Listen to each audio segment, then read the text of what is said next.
pregação de hoje é a igreja atacada hoje, ou então vou pensar um nome melhor até amanhã, quando a gente publicar ali. Vou pregar hoje sobre o Salmo 2. Salmo 2, verso 1. Por que as nações se enfurecem e os povos tramam em vão? Eu já vou ler o restante. Aqui nós temos o rei Davi, e Davi governava em Israel. E ele está dizendo que muitas outras nações se juntaram contra ele. Mas ele diz assim, olha, vocês não estão lutando contra mim, não. Vocês estão lutando contra Deus. Porque eu sou o eleito, eu fui escolhido. Ao lutar contra mim, vocês se posicionam contra ele. E hoje, nós, o povo de Deus, continua sendo atacado. Por todos os lados. Talvez como nunca. Pelo menos nos últimos anos aí, como nunca. Eu postei ontem um vídeo, o cara da Globo News, revoltado porque os cristãos exerceram o direito deles de cidadania, de votar para pessoas lá no Conselho Tutelar. E ele ficou revoltado, não pode isso aí não pode, não pode. Lembra do Genuíno? Aquele cara do PT lá? Que ele disse assim, ó, temos que tratar a igreja, esse problema, de maneira institucional. E aí ele se utilizou de algumas palavras para dizer que eles tinham que, de maneira sorrateira, começar a minar a força da igreja, taxando as igrejas. Hoje a gente tem artistas que não têm medo mais de falar a Bíblia é preconceituosa, a gente precisa atualizar a Bíblia, disse a Xuxa, aquela que chama Deus de homem, o cara lá de cima. Um gay, recentemente, disse assim, olha, a gente não pode mais negar. A gente tem que dizer, o problema atual é a igreja. É a igreja. A gente já sabe de pastores processados, pastores até presos, por conta de todas essas perseguições que a gente vê por aí. A cada dia, uma fúria muito maior contra o povo de Deus. Diante desse cenário, é claro que a gente pergunta, como Davi pergunta aqui, por que as nações se enfurecem? E os povos tramam em vão. É em vão, diz o salmista. Todo mundo em conluio. Todos eles se ajuntaram contra Davi. E Davi responde assim, é em vão. É em vão. Vamos ler. Verso 2. Os reis da terra se levantam e os príncipes conspiram unidos contra o Senhor e seu ungido. E como que Davi nota a revolta deles contra o Senhor? Porque ele fala o seguinte, eles estão revoltados contra Deus em primeiro lugar. Como que Davi nota isso? Ele nota por meio do seguinte fato, quando aquele povo persegue Davi, persegue o povo de Deus, aquele povo, aqueles homens estavam perseguindo a Deus. Verso 3. Rompamos as suas correntes e livremo-nos de suas algemas. O povo está dizendo, vamos nos livrar dessas algemas. O provável contexto aqui é o seguinte, o provável contexto é que Davi, lá no livro de 2 Samuel, capítulo 8, verso 1 a 6, ali o livro de Samuel narra para nós um período em que Davi subjugou várias nações e impôs a essas nações que pagassem impostos a Davi. E diz o texto que Davi ia derrotando milhares e milhares, porque Deus era com Davi. Provavelmente o contexto então histórico é esse aqui. Essas nações estão enfurecidas e dizendo, não queremos mais pagar impostos a Davi. Não queremos mais, queremos nos unir contra Davi. Então provavelmente o contexto histórico é este. Rompamos suas correntes e livremo-nos de Davi. Verso 4. Aquele que está sentado no céu se ri. O Senhor zomba deles.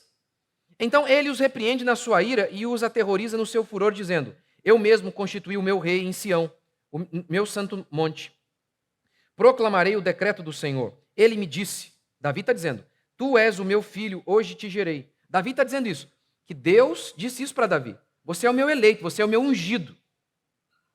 Verso 8.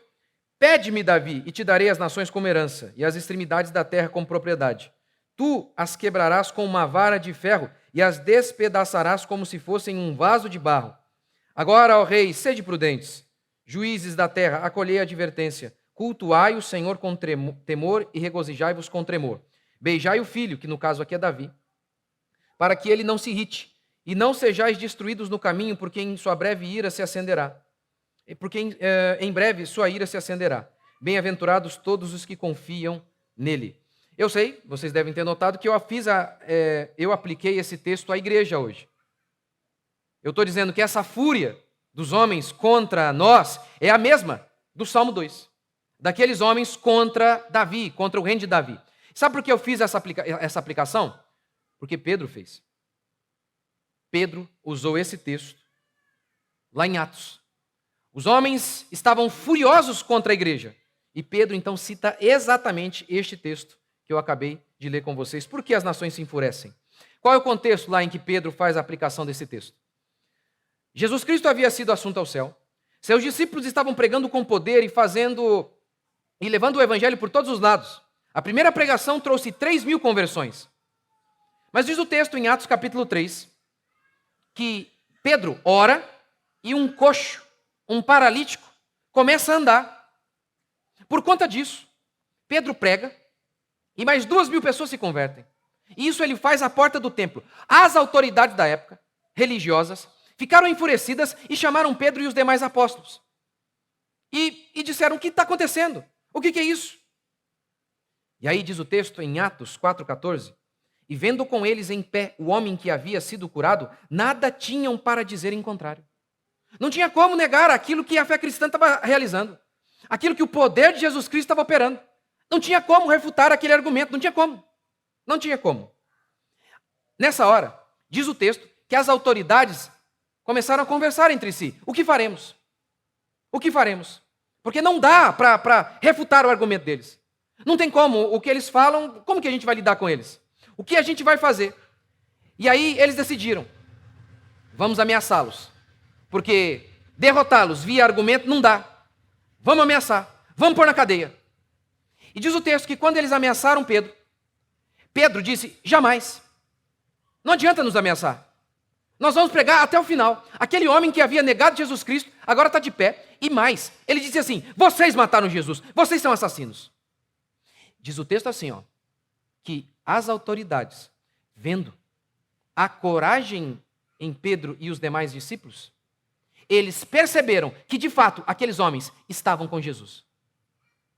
Os homens podem perceber na igreja de hoje? Eles podem olhar para nós e falar, esses aí andam com Jesus. Porque vejam quão corajosos eles são. Essa foi a maneira que eles identificaram que aqueles homens andaram com Jesus. Porque vocês devem se lembrar, não havia televisão, não havia internet, não havia nada. Havia apenas fala, que se espalhava pelo mundo. Muitas vezes as pessoas ficavam anos e anos e anos e anos ouvindo sobre alguém sem nunca ter visto essa pessoa.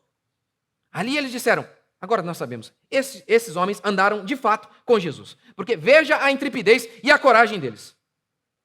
Aí diz o texto que eles ameaçaram mais ainda, dobraram a aposta. Dobraram a aposta e ameaçaram mais e mais. Nessa hora, diz o texto, que Pedro ora e cita este texto aqui. Por que os gentios se enfurecem? E os povos imaginam coisas vãs. Por quê?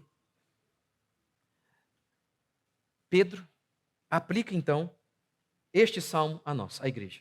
Aqui o que nós temos é um povo revoltado, vários povos revoltados contra o povo de Deus. E Deus, qual é a atitude de Deus? Qual é a atitude de Davi diante das ameaças? Ele ri. Ele ri. E é o que nós devemos fazer. É o que nós devemos fazer. A igreja, ela nasceu sob o tacão do Império Romano, gente. Aqueles homens eram pagãos, eram idólatras. Aqueles homens eram pervertidos. Vocês se surpreendem com a perversão hoje? Naquela época, a perversão era sagrada, havia casas de prostituição cultual. Eles decapitavam crentes. Eles jogavam na fornalha, eles jogavam aqueles crentes no Coliseu Romano, gente. Era dona de casa. Esse foi o contexto em que a igreja sobreviveu. Foi nesse contexto que a igreja nasceu. E ela venceu. O Império Romano caiu. Aquela comunidade de pescadores sobrevive. Não está aí para nós um grande sinal de que nós não devemos temer a nada e nem a ninguém. Nós não temos o respaldo da Bíblia e da história para que a gente não tema a nada e nem a ninguém. Que nós devemos nos ajoelhar lá no quarto, diante de Deus, mas andar de pé diante dos homens. Essa história é para isso. Para que a gente se lembre, ainda que a maldade prevaleça no mundo, ainda que o mal conquiste mais e mais terreno, lembremos-nos de nossos irmãos. Eles foram forjados em épocas assim. Eles não desistiram. Eles erraram algumas vezes, negaram algumas vezes, mas se levantaram e tentaram de novo. É o que nós devemos fazer. Nós devemos nos lembrar disso. No final, a vitória já está decretada sobre nós, o povo de Deus. Até a nossa morte não nos mata. Até a morte faz com que o evangelho progrida. Paulo na cadeia, ele diz, essas cadeias têm servido para o progresso do evangelho. Os cristãos morriam no Coliseu Romano. As pessoas olhavam e diziam, meu Deus, que fé é essa? E se convertiam. Como disse Tertuliano, o sangue dos mártires é a semente da igreja, que faz a igreja avançar, crescer. Está vendo? Nós não temos que temer a nada e nem a ninguém. Se nós não devemos temer nem mesmo a fúria dos homens, devemos temer então, em relação se haverá dinheiro para nós amanhã. Se nós não devemos nem mesmo temer àqueles que se dizem poderosos, nós devemos andar com medo do que vai acontecer com os nossos filhos? De modo algum. De modo algum. Por que eles se levantam enfurecidos e arquitetam de maneira vazia? É inútil o que eles fazem. É inútil. É inútil, porque Deus é soberano sobre eles. Lembra daquela passagem bíblica? O coração dos reis está nas mãos de Deus, como um rio, Deus inclina para onde Deus quer. O plano deles é inútil. Vai acontecer o que Deus quer. Vamos morrer no dia que Deus quiser. Perderemos o emprego se Deus quiser. Ficaremos doentes se Deus quiser. Esse é o único soberano sobre o mundo, sobre o cosmos, sobre você. É isso que essa história tem a nos dizer. Não temas. Mesmo que estejamos cercados por leões. Diz o texto que Deus está dando risada. Deus está rindo. Aqueles homens fazendo planinhos e Deus dando risada. Deus dando risada. Como nós devemos lidar então com tantas perseguições? Eu acho que é como Deus, dando risada. Eu acho que é como Deus, dizendo quem eles pensam que são. Nós somos o povo de Deus. Nós fomos lavados pelo sangue do Cordeiro. Não é verdade que todos são povo de Deus, que todos são filhos de Deus. Não é verdade. Somente aqueles que creram nele. E a todos quantos, pois, o receberam, deu-lhes o poder de serem chamados filhos de Deus. Somente estes, que foram lavados pelo sangue do Cordeiro, estes são de Deus. Estes são de Deus. Nós somos este povo. A mão de Deus está sobre nós. O cuidado de Deus está sobre nós. É Ele que abençoa as nossas batalhas. É Ele que abençoa o nosso trabalho, que guarda as nossas famílias. Nós, portanto, não temos que temer a nada e nem a ninguém. É sobre isso que esse texto trata. A revolta humana contra Deus. Verso 2. Eles se revoltam contra o Senhor e o seu ungido, que é Davi, e que é Jesus. Lembra no Novo Testamento? Pedro e Paulo interpretam este texto fazendo uma alusão a Jesus. Jesus é o Filho. A revolta não era contra Davi, era contra Deus. Paulo perseguia a igreja e Jesus diz assim, porque tu me persegues. Porque tu me persegues. Samuel, ele foi rejeitado pelo povo, ele era o líder. E o povo não queria Samuel. Deus disse para Samuel, eles não estão te rejeitando, estão rejeitando a mim. A fúria desses homens que chegam a dizer, rompamos suas correntes e livremo-nos de suas algemas. O reino de Davi nos subjuga, é uma escravidão. Assim como hoje. Por exemplo, durante a Revolução Sexual, na década de 60, era exatamente isso que os homens diziam. Rompamos as correntes da fé cristã, que nos amarram, que retiram o nosso prazer. Nós estamos livres agora, diziam eles. Você sabia? A primeira reunião feminista, ela foi numa igreja. E as feministas, com seus seios à mostra, pulavam na mesa e blasfemavam contra a fé cristã. Um pastor deixou elas se reunirem na igreja. Um absurdo. Um absurdo. E diziam palavras de ordem contra a fé cristã. Toda religião e filosofia que você vê por aí fora, todas elas, sem exceção, são de alguma maneira um grito de independência. Independência. E se no Brasil era independência ou morte, para eles independência é morte. Não há vida longe de Deus. Não há vida. Mas todas as religiões e filosofias significam o homem, dizendo, eu comi da árvore do conhecimento do bem e do mal, eu sei o meu caminho, eu não preciso de Deus, eu posso andar no meu próprio caminho. Mas não adianta, não adianta. Eles podem se unir contra o povo de Deus, como, por exemplo, hoje a gente continua percebendo a raiva deles e como que eles se unem. Já viu isso? Por exemplo, a Globo. A Globo, ela, até o candomblé, o Islã, qualquer um, eles apoiam. Qualquer coisa que se movimenta e que é contra a fé cristã, eles dizem, estamos juntos. Não é? É impressionante. Mas a fé cristã, eles repudiam. Pode notar, o Islã eles defendem. Não, o que é isso, né? Mas o Islã prega o oposto do que a Globo prega. O Globo é feminista. Mas não interessa. Não interessa. É óbvio, é hipócrita. Eu sei que é. Eles sabem que é. É que o ódio é contra a fé cristã. A revolta dos homens não é contra a igreja, é contra Deus. Segundo, como eu disse, Deus se ri deles. Verso 4. Aquele que está sentado nos céus se ri. O Senhor zomba deles. Por mais que eles se levantem, eles não podem chegar ao céu. Deus se ri desses poderosos que começam a gritar, nós vamos nos libertar, nós vamos nos libertar. Veja o que declara Isaías 40. Eis que as nações são consideradas por ele como a gota de um balde e como o pó miúdo das balanças. Todos os homens se reúnem contra o povo de Deus. E Deus diz, é nada isso. Para mim é como pó na balança. É como gota num balde, uma gota. Aquele exército chinês, é uma gota. Nas mãos de Deus é uma gota. Meu irmão, se Deus ri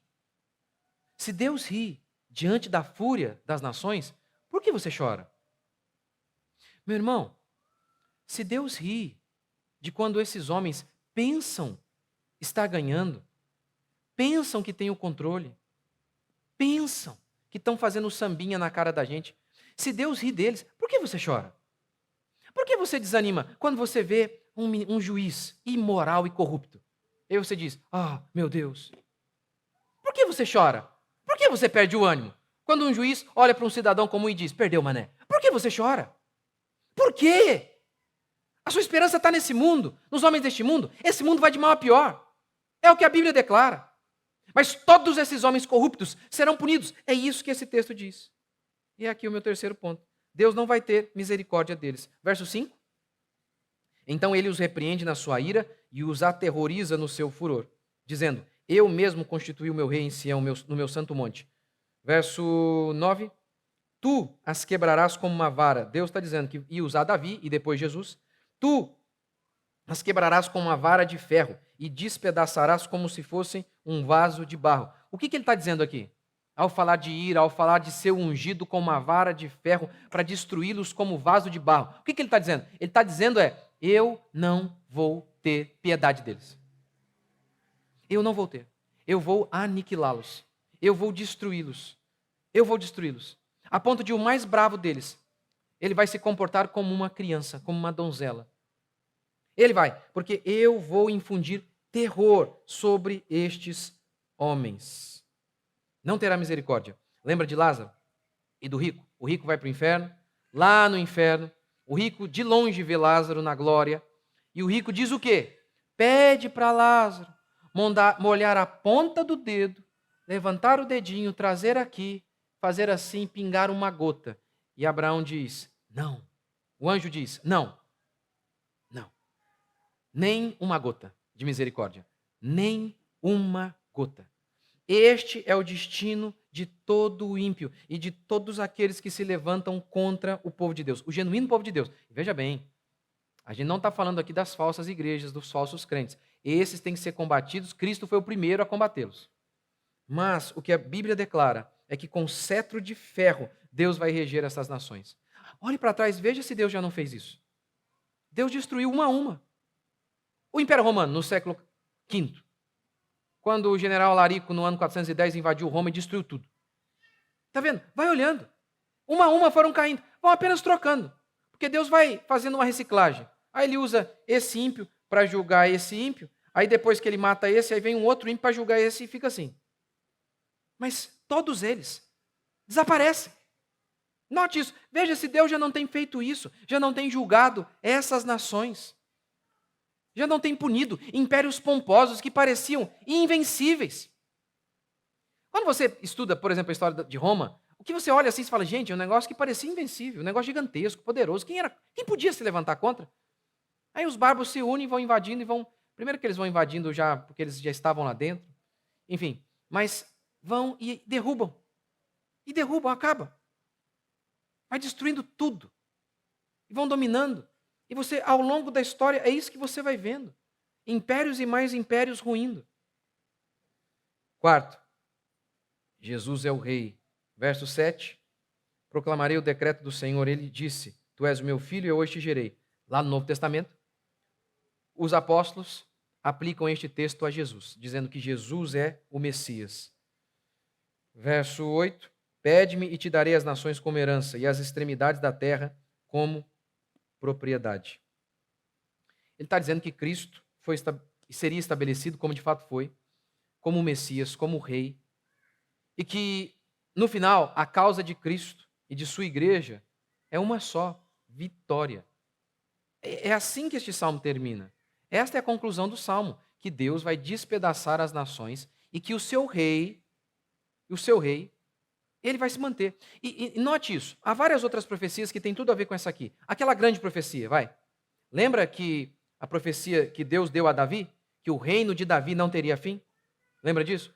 Lembra que Davi é uma figura do Messias? Tanto que a gente está vendo isso aqui no Salmo 2, tanto que é assim que os apóstolos no Novo Testamento interpretam, que Davi aqui é um símbolo de Cristo. Davi, o seu reino não vai ter fim. Davi, um descendente seu vai sentar no seu trono e vai reinar para sempre. Lembra dessa profecia? Ora, essa profecia se cumpriu em Jesus. Mas lembra que Jesus disse que o reino dele não seria de visível aparência? Onde seria o reino dele? A igreja. Ou seja, faz 2000 anos que a igreja está aqui, gente. Agora, eu já contei isso para vocês, mas vamos de novo. Você, em sã consciência, se você estivesse lá naquele dia, em que Jesus acabou de ser morto, trucidado, Estevão foi apedrejado, a igreja está sendo perseguida, a igreja não tem dinheiro, não tem prestígio político, tem nada. Qual de vocês aqui em sã consciência diria que aquela comunidade de 120 pessoas, 2000 anos depois, estaria de pé e que o Império Romano estaria no chão? Quem aqui de vocês, em sã consciência, diria um negócio desse? Mas a profecia de Jesus se cumpriu. O meu reino não vai ter fim. Aquela comunidade de pescadores, de donas de casa, de marceneiros, de carpinteiros, sem arma, sem prestígio, sem poder social, sem nada, aquela comunidade sobrevive. 2000 anos se passaram. 2000 anos. Aquela comunidade sobrevive. O Império Romano caiu. Isso já não é um sinal bastante de que Deus tem cuidado do seu povo? Já não é sinal bastante de que Deus vai cuidar de você? De que você não tem que andar ansioso de coisa alguma? De que você tem apenas que rir quando os ímpios se enfurecerem? Porque Deus está no controle de tudo. E até o mal que eles nos fazem está debaixo do controle de Deus. Quando os irmãos de José pensaram, vencemos José, entregamos José para ser escravo. Anos depois, José é rei do Egito. Quando eles pensam que estão nos destruindo, Deus está usando. Deus está os usando para glorificar o seu nome e para expandir o seu reino. Quem pensaria que Paulo, lá na cadeia, ele diz, aqui o evangelho progride. Vamos prender Paulo para que esse homem não pregue mais. E aí Paulo, lá na cadeia, está todo mundo convertido. Vamos prender esse cara está falando demais. Tem muita gente convertendo. E aí, só os soldados lá se convertendo. Como é que pode isso, gente? É Deus. A verdade é que até quando a igreja perde, ela não é derrotada. A verdade é até quando a igreja morre, ela continua viva. Até quando mata a crente, o povo de Deus prevalece. Essa é a verdade sobre o povo de Deus. O povo de Deus é triunfante, como Paulo diz em Romanos, em todas as coisas, porém. Que coisas? Espada, fome, perigo, perseguição. Em todas essas coisas, porém, somos mais que vencedores. Ele não diz seremos, não, ele diz somos. Essa é a verdade sobre nós. Nós somos o povo de Deus, a mão de Deus está sobre nós, a bênção de Deus está sobre você, o cuidado de Deus está sobre você. O que você tem é que crer, como diz Davi aqui no verso 10. Verso 10 ele diz, agora, ó reis, sede prudentes, acolhei a advertência. Verso 11, cultuai ao Senhor. Verso 12, beijai o Filho. O verso 11 ainda, cultuai ao Senhor com temor. O que a gente tem que fazer é isso, temer a Deus. Temer a Deus. E não se revoltar contra Ele, mas temer a Ele, se humilhar diante dEle, e Ele há de nos guiar. E a promessa é essa, de vitória até em meio às derrotas. O povo de Deus, e essa é a diferença da teologia da prosperidade para o que Davi está dizendo aqui. Essa é a diferença. Não é que nós não cremos que nós somos derrotados. Não é isso. Não é isso que a gente prega. Porque você vê o pessoal da teologia da prosperidade falando de riqueza e só de vitória, aí você pensa que a gente prega que nós, em resposta a isso, que nós somos derrotados. Não é isso que está na Escritura. O que a Escritura declara é que até quando somos perseguidos, somos mortos, até aí somos vencedores. A resposta à teologia da prosperidade não é, nós somos derrotados. Não. A resposta é, em todas as coisas somos mais que vencedores. Não é apenas quando temos dinheiro, como diz a teologia da prosperidade. Não. Nós somos vencedores sempre. A bênção de Deus está sobre nós. Até sendo apedrejado, o rosto de Estevão brilhava e parecia rosto de anjo, e a glória de Deus estava sobre ele. Isso é ser vencedor. Ter o rosto brilhando, ganhando um prêmio, ou na loteria, qualquer um. Agora, com pedras vindo contra você e ter o rosto brilhando, e diz o texto que nesse momento ele era cheio do Espírito, isso sim é triunfo. Isso sim é uma vida vitoriosa. É assim que a Bíblia nos descreve. A Bíblia descreve o povo de Deus assim, triunfante. Sempre triunfante. E aí, eu encerro assim. A fé é a certeza das coisas que se não veem. A essência da virtude, chamada esperança, que está em Deus, é justamente quando você olha o cenário e tudo parece dizer, não dá, não tem jeito. Aí é que mora a fé genuína. Porque veja bem, se há chances de acontecer algo, aí não é bem a fé bíblica. Aí, não, a fé bíblica é aquela em que está morto ali. E ele diz, vai ficar de pé. Essa é a fé. A fé é a gente olhar para o cenário atual, cercados por todos os lados, e dizer, aparentemente derrotados, e dizer, somos mais que vencedores, a bênção de Deus está sobre nós, e Ele vai usar esse sofrimento para a sua glória. Isso é a fé verdadeira. Você crê? Vamos ficar de pé?